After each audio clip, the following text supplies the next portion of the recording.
Сега накратко ќе ви објаснам хронологијата на носењето на истиот и да видиме каде треба да најдеме вината за истиот. Значи на 6-та седница во 2013 година одржана, како итна точка на дневен ред е ставена иницијатива од Европа Комерц Кочани, чиј во тој момент е собственик на таа парцела за изготвување на детален урбанистички план И10. На таа седница советничката група на СДСМ и коалицијата гласаше воздржано.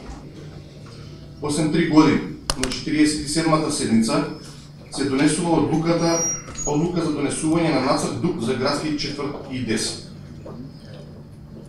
Во тој момент гласаат во советниците на ВМРО-ДПМН со 16 гласа, а 10 гласа, што се членови на Советот од СДСМ и коалицијата, гласаат против. Веќе на 48-та седница, како 28-та точка на дневен ред, е ставена точката вон сила се стави нацртот. Тука гласаат советниците на СДСМ за да се стави нацртот вон сила. На 54-та седница се донесуваат нови заклучоци за отпочнување и прекин на поставката за изработка на донесување на ДУП И10. На оваа седница не гласаат воопшто советниците на СДСМ, а гласаат со 16 гласа за отпочнување на нова поставка членовите на ВМРО-ДПМН и коалицијата. За веќе на 66-та седница, клучната седница одржана на 5.4.2017 година, да се стави како итна точка на дневен ред, како дополнителна точка на дневен ред, одлуката за донесување на ДУП И10, на спорниот ДУП И10.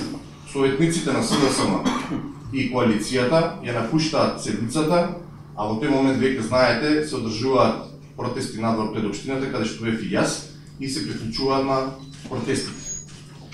На таа седница за гласале 15, против нема, воздржани нема. Значи, тој план го донесе ВМРО-ДПМН и коалицијата.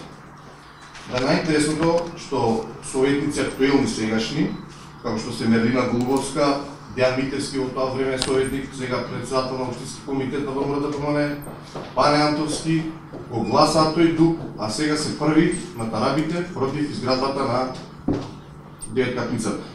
Јас бев тогаш со граѓаните. Оставам со граѓаните и сите можности да најдеме решение за овој проблем и гледаме да ги исцрпиме.